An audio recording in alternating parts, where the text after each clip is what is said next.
Subscribe कीजिए F study class channel को और बेल आइकन को दबाइए लेटेस्ट वीडियो सबसे पहले देखने के लिए।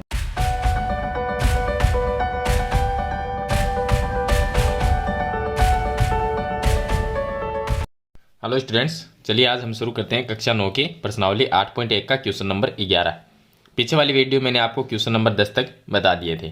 तो क्वेश्चन नंबर 11 में हमें 6 अलग अलग पार्ट इसके दिए गए हैं, तो उनको हमें सिद्ध करना है।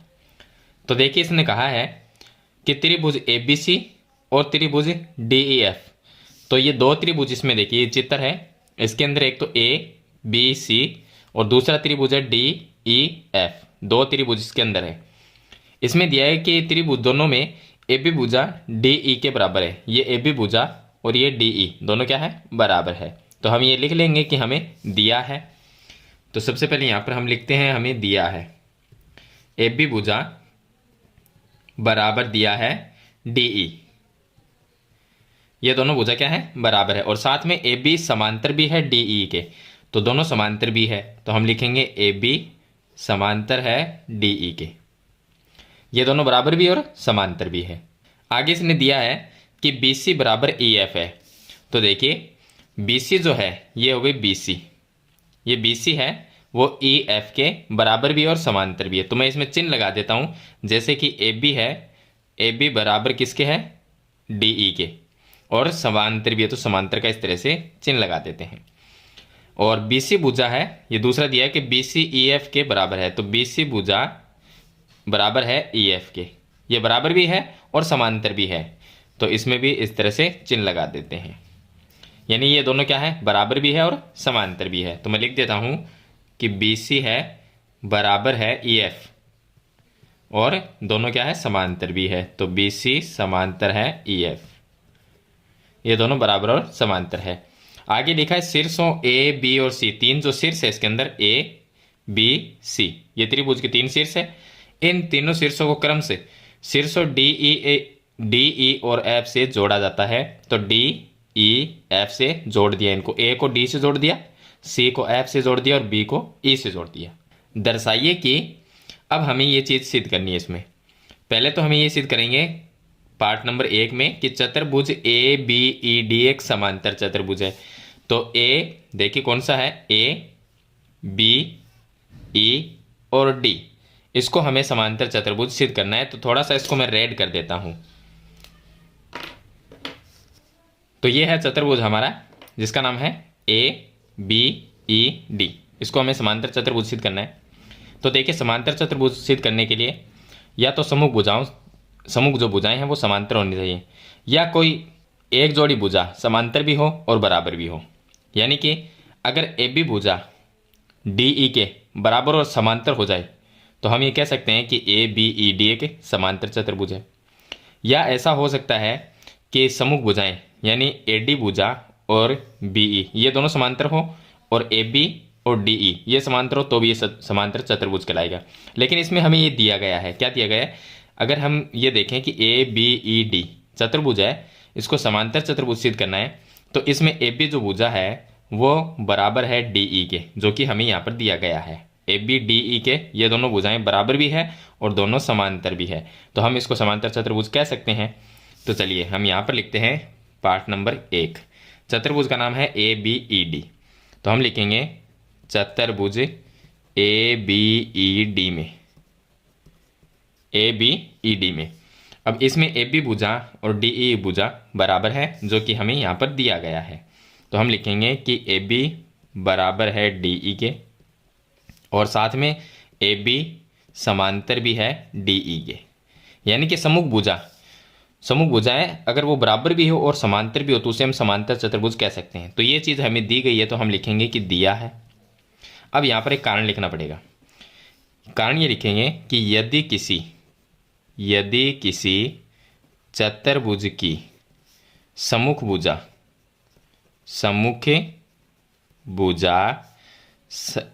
बराबर व समांतर हो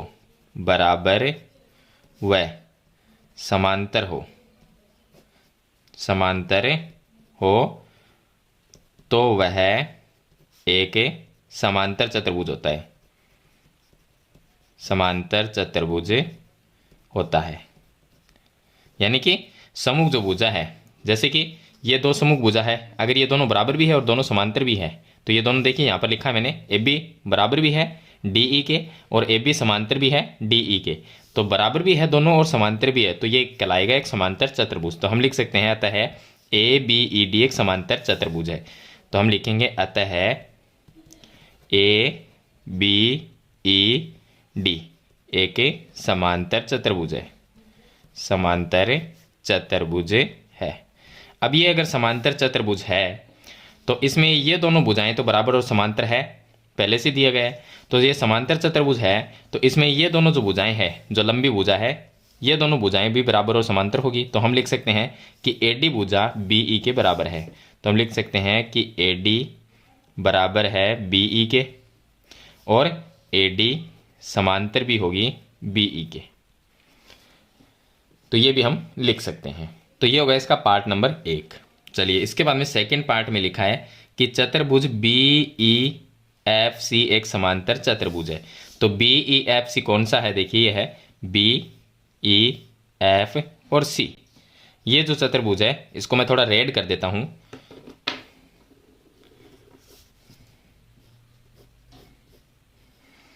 तो देखिए ये चतुर्भुज हो गया हमारा, ये चतुर्भुज है जिसका नाम है बी ई एफ सी। इसको भी हमें क्या करना है, समांतर चतुर्भुज सिद्ध करना है। तो चलिए मैं सेकंड पार्ट को सरल करता हूं। पार्ट नंबर 2 हमें क्या सिद्ध करना है, बी ई एफ सी एक समांतर चतुर्भुज। तो हम चतुर्भुज लेते हैं, चतुर्भुज बी ई एफ सी में इस चतुर्भुज के अंदर अगर सम्मुख भुजा बराबर और समांतर होती है तो ये भी समांतर चतुर्भुज कहलाएगा। और हमें क्वेश्चन में ये दिया गया है कि जो बी ई भुजा है, ये सॉरी बी सी, ये बी सी भुजा है वो किसके बराबर है, वो इस ई एफ के बराबर है, इस भुजा के बराबर है। बराबर भी है ये दोनों भुजाएं और दोनों समांतर भी है, बी सी समांतर ई एफ, ये दोनों बराबर भी है और समांतर भी है। तो इसको हम समांतर चतुर्भुज कह सकते हैं, जैसा हमने पार्ट नंबर 1 में किया था। तो हम क्या लिखेंगे कि इस चतुर्भुज के अंदर बी सी जो भुजा है वो बराबर भी है ई एफ के और बी सी समांतर भी है ई एफ के, जो हमें दिया है। तो ये बराबर और समांतर है, तो ये क्या कहलाएगा, बी ई एफ सी, ये एक समांतर चतुर्भुज कहलाएगा। ये जो कारण है वो वापस आपको यहाँ पर लिख देना है। तो मैं लिख सकता हूँ अतः बी ई एफ सी एक समांतर चतुर्भुज है, समांतर चतुर्भुज है। अब यहाँ पर ये देखिए कि ये समांतर अगर चतुर्भुज है, ये समांतर चतुर्भुज है बी ई एफ सी, तो ये तो बराबर और समांतर पहले से ही दी गई है। तो मैं लिख सकता हूँ समांतर चतुर्भुज में ये दोनों जो सम्मुख भुजा है ये भी बराबर और समांतर होगी। तो मैं लिख सकता हूँ कि सी एफ जो है वो बी ई के बराबर भी होगी और समांतर भी होगी। तो मैं यहाँ पर लिख दूंगा कि सी एफ बराबर होगी बी ई के और सी एफ है वो समांतर भी होगी बी ई के। तो इस तरह से हम इसको लिख देंगे। तो ये होता है इसका पार्ट नंबर 2। अब हमें दिया गया है पार्ट नंबर 3 कि ए डी समांतर सी एफ, ये हमें सिद्ध करना है कि ए डी है वो सी एफ के समांतर है। तो ए डी तो देखिए ये ऊपर वाली है, ये है ए डी और ये नीचे वाली है सी एफ, ये हो गई सी एफ।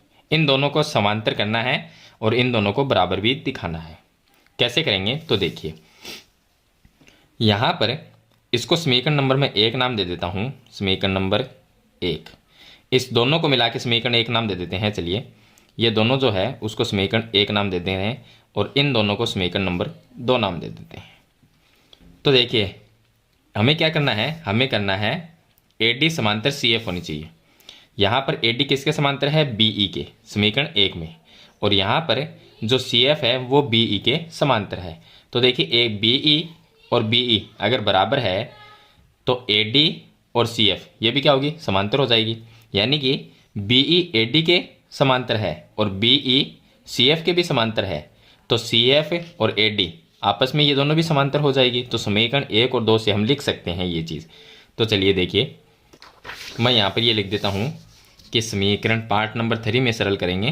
पार्ट नंबर 3 हम लिखेंगे कि समीकरण 1 व 2 से। समीकरण 1 क्या है? समीकरण 1 में AD समांतर है BE के, AD समांतर है BE, और समीकरण 2 में CF समांतर है BE के, CF समांतर है BE के। तो देखिए हमें सिद्ध करना है कि AD और CF भी समांतर होनी चाहिए। तो यहाँ से BE और B एक साइड ये समांतर है, यानी BE इसके भी समांतर है और BE CF के भी समांतर है, तो AD और CF आपस में समांतर हो जाएगी। तो हम लिख सकते हैं अतः AD समांतर होगी CF के, ये हम लिख सकते हैं। तो ये तो हमारा सिद्ध हो गया। अब AD और CF यानी इन दोनों को बराबर भी सिद्ध करना है। बराबर कैसे करेंगे? तो यहाँ पर समीकरण 1 में चलते हैं कि BE है वो AD के बराबर है, यानी कि AD बराबर है BE, ये दिया गया। और समीकरण 2 में CF बराबर है BE, CF बराबर है BE।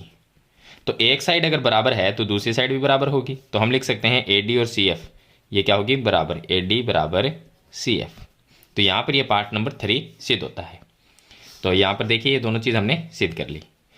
इसके बाद में पार्ट नंबर 4, पार्ट नंबर जो 4 है इसमें इसने लिखा है चतुर्भुज ACFD एक समांतर चतुर्भुज है, ये सिद्ध करना है। तो ACFD, ACFD कौन सा है? देखिए तो A C F और D, इसको हमें समांतर चतुर्भुज सिद्ध करना है। तो इसको करने के लिए अगर ये इसकी कोई समूह भुजा बराबर और समांतर होती है तो हम इसको समांतर चतुर्भुज कह सकते हैं। तो देखिए AD अगर CF के बराबर हो और AD अगर CF के समांतर हो जाए, तो यहाँ पर हमने ये चीज़ की थी, AD और CF समांतर है, यानी ये AD भुजा और नीचे वाली CF ये क्या है? समांतर। तो हम 4 नंबर पार्ट लेते हैं और 4 नंबर पार्ट में ACFD चतुर्भुज ACFD में, इस चतुर्भुज के अंदर जो ऊपर वाला चतुर्भुज है ACFD, इसमें ये जो है AD ये CF के समांतर है। यहाँ पर देखिए ये हम सिद्ध कर चुके हैं। तो हम लिख सकते हैं कि AD, इसको नाम दे सकते हैं हम समीकरण नंबर 3 नाम दे सकते हैं। AD समांतर है CF के, AD और CF समांतर है और AD और CF बराबर भी है, तो हम लिखेंगे AD बराबर CF बराबर भी है। तो कहाँ से लिखा ये? हम ये लिखेंगे इसका कारण कि समीकरण 3 से, समीकरण 3 से, समीकरण 3 से हमने ये लिखा है। तो अब क्या कह सकते हैं? देखिए दोनों जो समूह भुजाएं हैं बराबर और समांतर है, तो इस चतुर्भुज को हम समांतर चतुर्भुज कह सकते हैं। तो हम क्या लिखेंगे? अतः ACFD एक समांतर चतुर्भुज है, समांतर चतुर्भुज है। सिंपल सिंपल क्वेश्चन है ये। चलिए अब इसका 5 नंबर में देखिए कि AC बराबर DF, AC बराबर DF, ये हो गए हमारे पास में AC, ये है AC और ये है DF, इनको बराबर सिद्ध करना है। तो देखिए ये है DF और ये है AC, तो इसको हम समांतर चतुर्भुज सिद्ध कर चुके हैं। ACFD को एक समांतर चतुर्भुज है, ये हमने सिद्ध किया है यहाँ पर। तो हम फिर से लिख देंगे 5 नंबर पार्ट में कि ACFD एक समांतर चतुर्भुज है, समांतर चतुर्भुज है, ये हम यहाँ पर सिद्ध कर चुके हैं। अगर ये समांतर चतुर्भुज है तो इसकी जो सम्मुख भुजाएं हैं वो क्या होगी? बराबर होगी। तो हम लिखेंगे AC और DF बराबर होगी, तो हम लिखेंगे AC बराबर DF, ये लिख देंगे। तो ये यहाँ पर 5 नंबर पार्ट भी इसका सिद्ध होता है।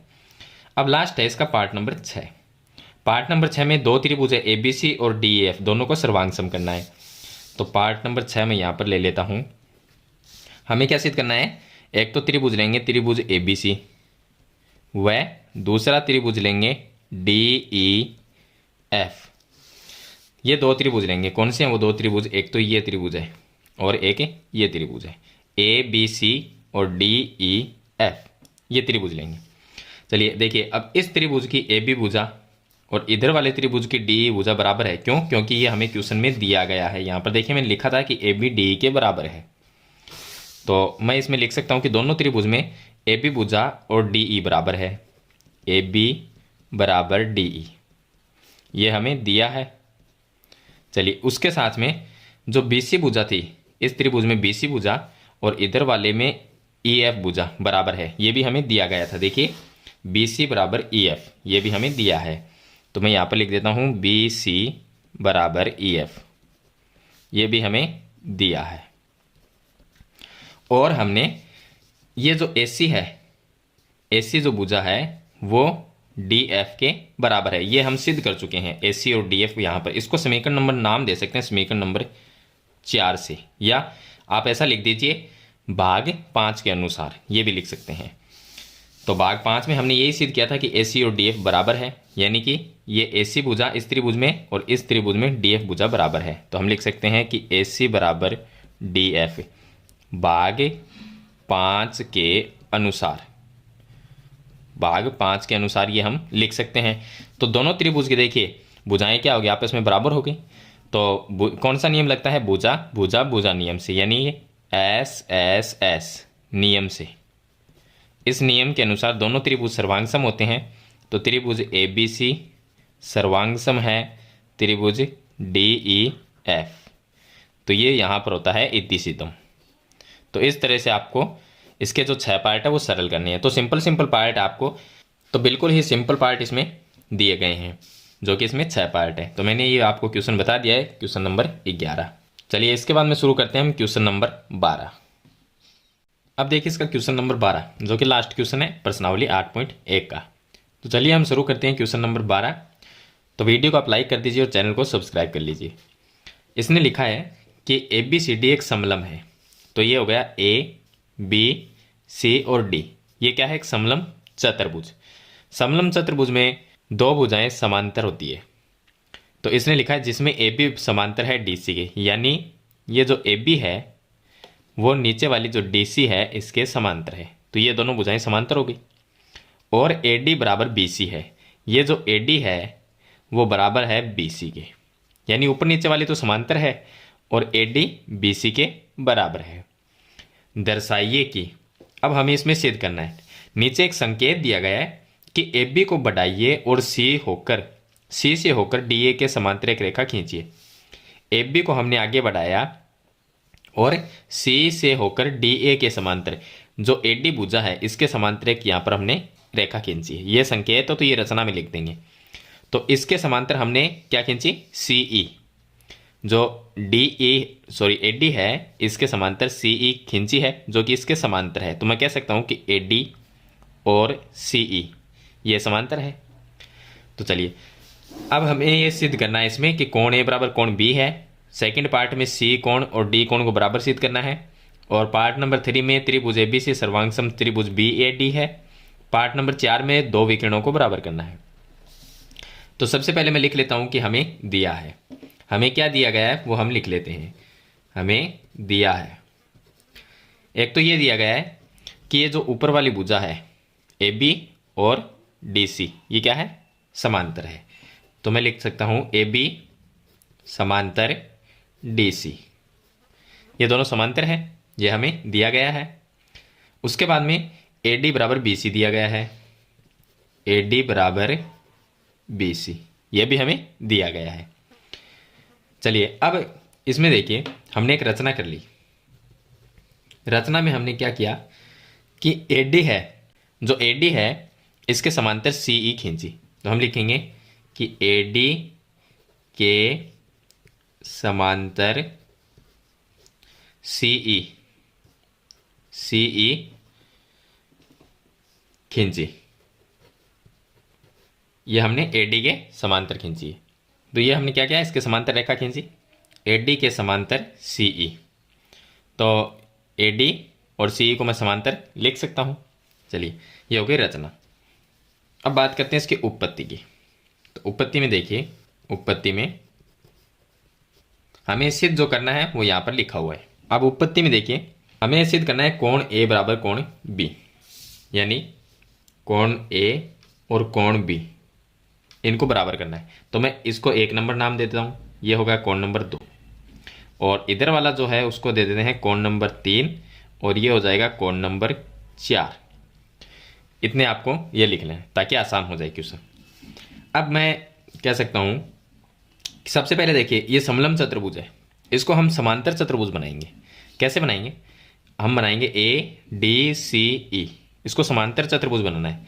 तो इसको समांतर चतुर्भुज बनाने के लिए मैं इसके सम्मुख भुजाओं को समांतर कर देता हूं, तो ये क्या बन जाएगा? समांतर चतुर्भुज बन जाएगा। कैसे करेंगे? देखिए हमें क्या दिया गया है कि ए बी जो है, ए बी ये डी सी के समांतर है, ये हमें दिया गया है यहाँ पर कि ए बी और डी सी समांतर है, तो ये समांतर है। अगर ये ए बी इतनी भुजा नीचे वाली के समांतर है तो ए से ई तक ये पूरी भुजा भी डी सी के समांतर होगी। तो मैं ये लिखता हूँ कि चतुर्भुज ए डी सी ई में, यहाँ पर लिखेंगे कि चतुर्भुज ए डी सी ई में, इस चतुर्भुज में ए बी समांतर है डी सी के, हमें दिया गया है। तो मैं लिख देता हूं कि ए बी समांतर है डी सी के, जो कि हमें दिया है, ये हमें दिया गया है। अब देखिए जब ए बी डी सी के समांतर है, यानी ए बी छोटी भुजा है, ये डी सी के समांतर है, तो पूरी भुजा भी डी सी के समांतर होगी। तो मैं लिख सकता हूं, तो पूरी क्या है? ए ई, इस पूरी भुजा का नाम है ए ई, ये भी डी सी के समांतर होगी, समांतर होगी डी सी के। और साथ ही हमें ये देखिए ए डी और सी ई, ये हमने रचना की थी कि ए डी के समांतर सी ई खींची। तो मैं क्या लिखूंगा कि ए डी के समांतर हमने क्या खींची थी? सी ई ये खींची थी। इसका कारण लिखना है रचना से। अब देखिए इन दोनों से मैं क्या कह सकता हूं कि ए ई डी सी के समांतर है, यानी ऊपर वाली डी सी के समांतर है, और ए डी सी ई के समांतर है। ये हो गई ए डी और ये सी ई, ये समांतर हो गई, यानी सम्मुख भुजाएं क्या हो गई? समांतर। तो ये ए डी सी ई क्या कहलाएगा? एक समांतर चतुर्भुज। अतः हम ये कह सकते हैं कि ए डी सी ई एक समांतर चतुर्भुज है,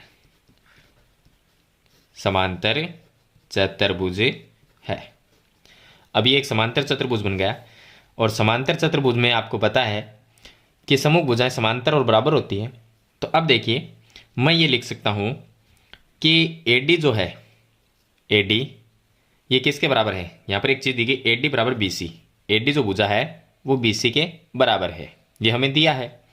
तो मैं लिख सकता हूं कि ए डी बराबर बी सी, ये हमें दिया है, ए डी बी सी के बराबर दी गई है। और ये समांतर चतुर्भुज है, तो इसमें ए डी और सी ई बराबर होगी। तो मैं लिख सकता हूं कि ए डी है वो बराबर होगी सी ई के। ये तो हमें दिया गया है ए डी बराबर बी सी, और ये मैंने लिख दिया ए डी बराबर सी ई। ए डी और सी ई ये बराबर होगी, क्यों? क्योंकि इसको हमने समांतर चतुर्भुज सिद्ध कर दिया, तो इसके सम्मुख भुजाएं क्या होगी? बराबर होगी। अब यहां से देखिए इसका कारण लिखना है आपको कि समांतर चतुर्भुज की सम्मुख भुजा, समांतर चतुर्भुज की सम्मुख भुजा, सम्मुख भुजा, ये इसका कारण लिखना है। चलिए अब हमने इतना तो कर दिया। अब देखिए ए डी है वो बी सी के बराबर है और ए डी है वो सी ई के बराबर है, यानी जो ए डी भुजा है वो बी सी के बराबर है और ए डी भुजा सी ई के बराबर है। तो ये दोनों आपस में बराबर होगी। क्यों? क्योंकि एक साइड बराबर है तो दूसरी साइड भी क्या होगी? बराबर। तो मैं लिख सकता हूँ बी सी और सी ई बराबर है, तो मैं लिख सकता हूँ कि बी सी बराबर, तो बी सी बराबर सी ई होगी। अब ये दोनों भुजाएं क्या है? बराबर, यानी ये जो भुजा है ये भुजा वो इसके बराबर होगी, ये आपस में क्या होगी? बराबर होगी। ये दोनों आपस में बराबर है, तो दो भुजाएं जब बराबर होती है उसके सम्मुख कोण क्या होते हैं? बराबर, यानी बराबर भुजाओं के सम्मुख कोण। तो कोण नंबर 3 4 के बराबर हो गया, कोण नंबर 3 बराबर कोण नंबर 4। कारण क्या लिखोगे? बराबर भुजाओं के सम्मुख कोण, बराबर भुजाओं के सम्मुख कोण, सम्मुख कोण, यह है बराबर भुजाओं के सम्मुख कोण। तो ये हो गया कोण नंबर 3 किसके बराबर? 4 के बराबर। कोण नंबर 3 और 4 बराबर है। अब देखिए हमने इसको सिद्ध किया कि ए डी सी ई समांतर चतुर्भुज है, और समांतर चतुर्भुज में ये जो एक कोण ये है और एक ये, अगर मैं कोण नंबर 1 और 4 को जोड़ देता हूँ तो इनका योग 180 होगा। क्यों होगा? क्योंकि ये समांतर चतुर्भुज, ये दोनों लाइनें जो हैं वो समांतर है, और ये ए ई क्या है, एक तिर्यक रेखा होगी। इस तरह से देखिए, अगर मैं इसको ऐसे बनाऊँ कि ये दो लाइनें समांतर है, ये दो क्या है, समांतर, इनके बीच में एक तिर्यक रेखा हो, तो कोण नंबर ये और एक ये कोण, दोनों का योग कितना होगा, 180।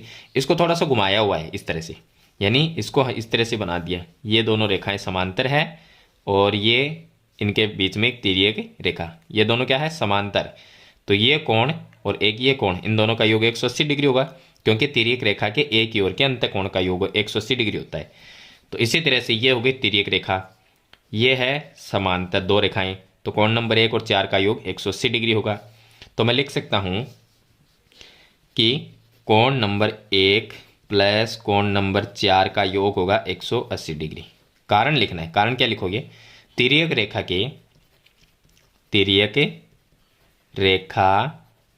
के एक ही ओर के अंतःकोण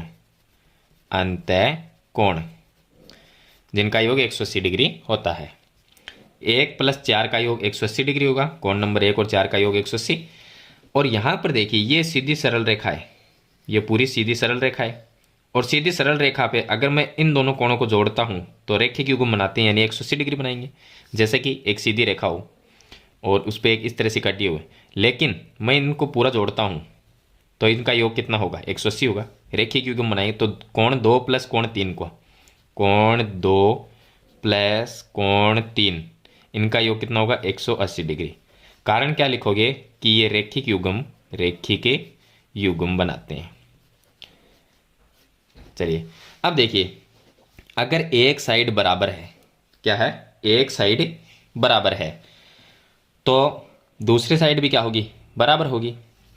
तो अगर मैं इसको नाम दूं कि समीकरण 1 और 2, समीकरण नंबर 1 और समीकरण नंबर 2, तो मैं यहाँ पर लिख सकता हूँ कि समीकरण 1 व 2 से, समीकरण 1 और 2 से एक साइड बराबर 180 बराबर है, तो इधर वाला भाग और इधर वाला भाग बराबर होगा। यानी मैं लिख सकता हूँ कोण 1 प्लस कोण 4, कोण 1 प्लस कोण 4 बराबर लिख सकता हूँ कोण 2 प्लस कोण 3, कोण 2 प्लस कोण 3। और अभी हमने ये सिद्ध किया, देखिए यहाँ पर कि कोण नंबर 3 और 4 क्या है, बराबर। तो इसके सामने अगर मैं ये लिख दूँ कि कोण नंबर 3 बराबर कोण नंबर 4, इसका मतलब जब बराबर का बीच में चिन्ह हो और दोनों साइड कोई चीज़ अगर बराबर है तो वो कट जाती है। तो कोण 3 और 4 बराबर है, तो मैं कोण 3 और 4 को काट सकता हूँ। तो पीछे क्या रह गया, कोण नंबर 1 बराबर कोण नंबर 2 रह गया। कोण नंबर 1 का तो नाम है ए, कोण ए बराबर कोण नंबर 2 का नाम क्या है, बी, इसको लिख दूंगा बी। यही हमें सिद्ध करना था, कोण ए बराबर कोण बी। यहाँ पर देखिए ये कोण जो 2 है ये कोण बी कहलाएगा, क्योंकि यहाँ पर समलंब चतुर्भुज की बात हो रही है। तो कोण ए बराबर कोण बी, ये हमने पार्ट नंबर 1 सिद्ध कर दिया। अब हमें कोण सी बराबर कोण डी को सिद्ध करना है, तो देखिए कैसे करेंगे। तो इसमें हमें सिद्ध करने के लिए कोण डी, इसको अगर मैं नाम दे दूं, यहाँ पर 4 नंबर तक हो गया, इसको नाम दे दूं मैं कोण नंबर 5, और इधर वाले को नाम दे दूं कोण नंबर 6। तो इसमें होगा क्या कि ये लाइन और नीचे वाली समांतर है और ये इसमें तिर्यक रेखा है, तो एक साइड के कोणों का योग कितना होगा, 180 डिग्री। कोण नंबर 1 अगर 6 को जोड़ दूं तो क्या होगा, 180 डिग्री। इसी तरह से ये दोनों लाइनें जब समांतर है और ये बीच में एक तिर्यक रेखा है, तो कोण नंबर 2 और 5 का योग भी 180 डिग्री होगा। इसी तरह से हम इनको सरल करेंगे। तो चलिए हम आगे इसको सरल करते हैं। यहाँ पर सेकंड पार्ट नंबर इसका 2, कोण सी बराबर कोण डी सिद्ध करना है हमें, यानी कोण नंबर 5 और 6 को बराबर करना है। तो हम क्या करेंगे, इस चित्र में देखें तो ए बी और डी सी समांतर है, तो मैं लिख सकता हूँ ए बी समांतर है डी सी के। ए बी भुजा और डी सी भुजा समांतर है, और ए डी क्या है, एक तिर्यक रेखा, ए डी एक तिर्यक रेखा है। इसी तरह से इधर वाली भी तिर्यक रेखा है। तो मैं लिख सकता हूं कि ये एक तिर्यक रेखा है, तो कोण नंबर 1 और कोण नंबर 6, कोण नंबर 1 प्लस कोण नंबर 6, इनका योग होगा 180 डिग्री। इसी तरह से यहाँ पे लिखेंगे इसी प्रकार कोण नंबर 2 और कोण नंबर 5 का योग भी 180 हो, क्योंकि ये ऊपर नीचे वाली समांतर है और ये तिर्यक रेखा आ गई। तो 2 और 5 का योग भी कोण नंबर 2 प्लस कोण नंबर 5, इनका योग भी 180 डिग्री होगा। अब एक साइड बराबर है तो दूसरी साइड भी क्या होगी, बराबर होगी। तो मैं इसको ये लिख सकता हूँ, तो कोण नंबर 1 प्लस कोण नंबर 6 बराबर कोण नंबर 2 प्लस 5, कोण नंबर 2 प्लस कोण नंबर 5। अब हमें तो कोण नंबर 5 और 6 को बराबर करना है, 5 को और 6 को, तो 1 और 2 को हटाना होगा। कैसे हटाएंगे, तो पीछे चलते हैं थोड़ा सा। तो हमने यहाँ पर अभी सिद्ध किया कि कोण नंबर 1 बराबर कोण नंबर 2, तो इसके सामने ये लिख देंगे कि कोण नंबर 1 बराबर है कोण नंबर 2 के। अगर 1 और 2 बराबर है तो 1 और 2 कट जाएंगे, क्योंकि बीच में बराबर का चिन्ह है। तो पीछे क्या रह गया, कोण नंबर 6 बराबर कोण नंबर 5। कोण नंबर 6 का नाम क्या है, चित्र में देखिए डी, तो ये होगा डी बराबर कोण नंबर 5 का नाम है सी, ये होगा सी। इसको सही तरीके से लिख सकते हैं कोण सी बराबर कोण डी। तो ये हमें सेकंड पार्ट में सिद्ध करना था। आगे हम चलते हैं थोड़ा। तो इसने दिया है कि त्रिभुज एबीसी सर्वांगसम बीएडी। अब इस चित्र में देखें, तो इस चित्र को मैं दोबारा बनाऊं, तो देखिए इस तरह से बना लेते हैं दोबारा इस चित्र को। तो देखिए मैंने इस चित्र को दोबारा बनाया है ताकि समझने में आसानी हो जाए। अब इसमें हमें त्रिभुज लेने हैं, कौन सा लेना है, चलिए इसको छोड़ देते हैं। इस चित्र की बात करें तो इसमें देखिए एक तो ए बी सी यानी ये त्रिभुज, ये हो गया ए बी सी, ये त्रिभुज हो गया। चलिए एक तो ये त्रिभुज हो गया, और दूसरा बी ए डी यानी ये त्रिभुज हो गया, ये त्रिभुज हो गया। तो एक तो ये त्रिभुज लेना है और एक ये त्रिभुज लेना है। तो इधर वाले त्रिभुज को मैं थोड़ा सा इस तरह से कर देता हूं, ये त्रिभुज, और एक इधर वाला। अगर देखिए मैं बात करूं, दोनों को सर्वांगसम करना है, तो हम त्रिभुज, पार्ट नंबर कौन सा इसका, 3, पार्ट नंबर 3। एक तो हमने त्रिभुज लिया त्रिभुज ए बी सी, वह दूसरा त्रिभुज बी ए डी में। दोनों त्रिभुज में मैं ये कह सकता हूं कि ए बी भुजा जो है ऊपर वाली, ये उभयनिष्ठ है। क्यों, क्योंकि दोनों त्रिभुज में देखिए, अगर आप त्रिभुज ए बी सी लेते हैं तो भी ए बी भुजा आएगी, अगर आप बी ए डी लेते हैं तो भी ए बी भुजा आएगी। तो ए बी क्या हो गई, उभयनिष्ठ। तो मैं लिख सकता हूं ए बी बराबर ए बी बराबर ए बी, जो कि उभयनिष्ठ भुजा है, उभयनिष्ठ भुजा, ये हो गई उभयनिष्ठ भुजा।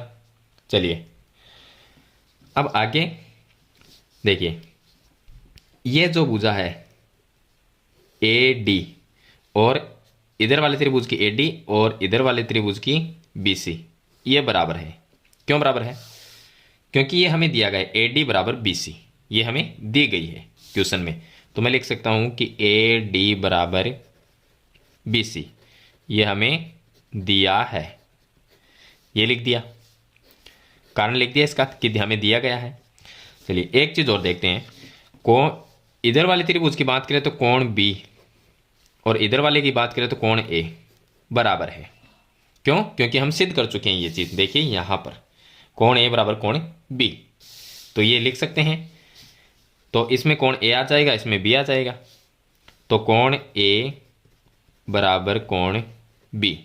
कारण लिखना है कि सिद्ध कर चुके हैं, सिद्ध कर चुके हैं, ये हम सिद्ध कर चुके हैं कि कोण ए और कोण बी बराबर है। तो 3 चीजें यहां पर हमने बराबर कर दी। नियम कौन सा लगता है, भुजा भुजा कोण का नियम। तो मैं कह एस ए एस नियम से, एस एस नियम से दोनों त्रिभुज सर्वांगसम हो गए। तो त्रिभुज ए बी सी सर्वांगसम है त्रिभुज बी ए डी के, और सर्वांगसम जो त्रिभुज है उसके संगत भाग बराबर होते हैं। तो ए बी सी जो त्रिभुज है, इसका इसकी भुजा AC भुजा, ये ABC त्रिभुज की बात करें तो AC भुजा किसके बराबर होगी? BAD त्रिभुज की बात करें तो इस BD भुजा के बराबर होगी। तो क्या होगी? बराबर होगी। तो मैं लिख सकता हूं कि AC बराबर BD। तो यहां पर मैं लिख दूंगा AC बराबर BD।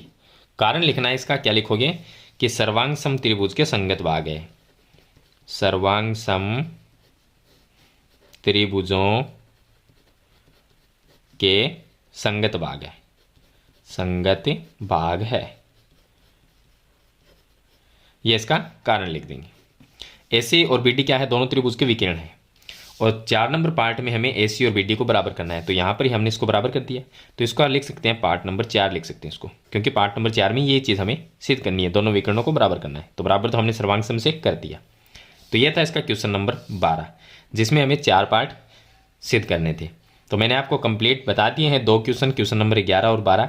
अगर ये वीडियो आपको अच्छी लगे तो इसे लाइक और शेयर ज़रूर करें, और इस चैनल पर नए हैं तो सब्सक्राइब करें, बेल आइकन का बटन ज़रूर दबाएं। फिर भी कोई प्रॉब्लम आती है तो मुझे कमेंट में ज़रूर लिखें।